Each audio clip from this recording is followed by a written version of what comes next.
Saudara yang terkasih, kalau kita melihat bahwa firman Tuhan itu adalah sebagai kekuatan menghadapi masa yang sukar.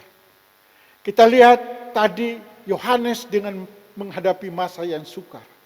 Yesaya mengalami kehilangan seorang yang luar biasa, Raja Uzia. Tetapi hari ini kita melihat Paulus di dalam pengembalaan. Saudara, Paulus mempunyai pengalaman yang sama. Hal itu dicatat dalam Kisah Para Rasul 18. Saudara, kisah ini adalah sebuah kisah pada saat Rasul Paulus memberitakan Injil kepada jemaat di Korintus. Kita lihat bahwa jemaat Korintus adalah sebuah kota penuh dengan kejahatan dan oposisi. Ya, musuh besar sekali. Tetapi pada saat itu Paulus mengalami ketakutan pada saat Paulus mendengar hal tersebut. Sebagai manusia Paulus takut. Tetapi Tuhan menguatkan Paulus. Tuhan mengambil alih kehidupan Paulus dan berkata kepada Paulus, jangan takut, aku menyertai kamu. Saudara, hari ini juga, apabila hari ini engkau menghadapi ketakutan, menghadapi hari esok, percayalah bahwa hari ini sebelum engkau melangkah akan hari esok, Tuhan sudah berada di hari esok. Tuhan telah membuat jalan hari esok kepada saudara dan saya.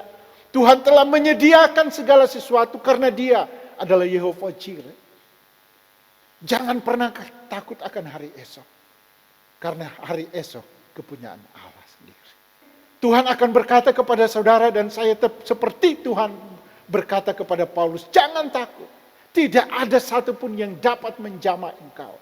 Ingat, Tuhan adalah arsitek untuk masa depan saudara. Tuhan adalah sumber kehidupan bagi masa depan saudara. Serahkanlah seluruh kekhawatiran kepada Tuhan. Karena Tuhan Yesuslah yang mempedulikan saudara dan saya. Saudara yang terkasih, saya bangga terhadap jemaat yang Tuhan percayakan untuk saya gembalakan. Jikalau hari ini mereka ada sebagaimana ada, dengan penuh dengan ketaatan, satu kata, cuma mereka bertekun di dalam membaca firman Tuhan. Saya tidak bisa dapat memiliki motivasi yang sangat hebat. Tetapi saya hanya menyerahkan mereka dan saya mengajak mereka, jemaat Tuhan, untuk selalu membaca Alkitab. Karena saya percaya pribadi yang kuat membaca Alkitab akan menjadi penyangga bagi keluarga. Dan keluarga itu adalah keluarga yang kuat. Paulus merasa ingin berhenti dan meninggalkan pekerjaan. Dan pada suatu malam Yesus datang kepada dia. Hari ini engkau putus asa. Tuhan katakan, mari, semua yang letih lesu, semua yang putus asa, semua yang berbeban berat, aku akan memberikan kelegaan, aku akan memberikan damai sentosa kepada saudara dan saya. Luar biasa. Hari ini kalau engkau masih meragukan tentang perlindungan Tuhan, hari ini Dia ada di dalam hidup saudara. Undanglah Dia masuk di dalam hatimu. Katakan, Tuhan, biarlah engkau senantiasa menjadi raja dalam hidupku. Engkau berkuasa dan memerintah atas hidupku. Karena saya percaya, jika engkau menolong Yohanes, jika engkau menolong Yesaya, engkau menolong Paulus, engkau juga sanggup menolong saya. Karena bersama dengan engkau, kami akan lakukan perbuatan-perbuatan yang gagah perkasa. Haleluya. Saudara yang terkasih, dari sinilah kita melihat kemudian Paulus di Korintus selama 1 tahun 6 bulan di dalam memberitakan Injil Kristus. Apa yang membuat Paulus berbeda? Apa yang membuat orang-orang yang beriman berbeda? Karena apa? Mereka menemukan Tuhan secara pribadi. Hari ini sudahkah engkau menerima Tuhan secara pribadi?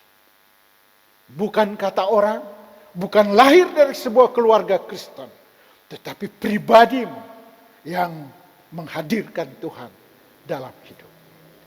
Saudara yang terkasih, satu-satunya di mana kita dapat bergantung, yaitu hanya kepada Tuhan saja. Dia adalah sang pemilik alam semesta ini. Dia adalah sang pemilik hidupmu. Dia bertanggung jawab terhadap hidupmu. Hari ini, bacalah kebenaran firman. Karena hanya di dalam firman itulah ada kekuatan.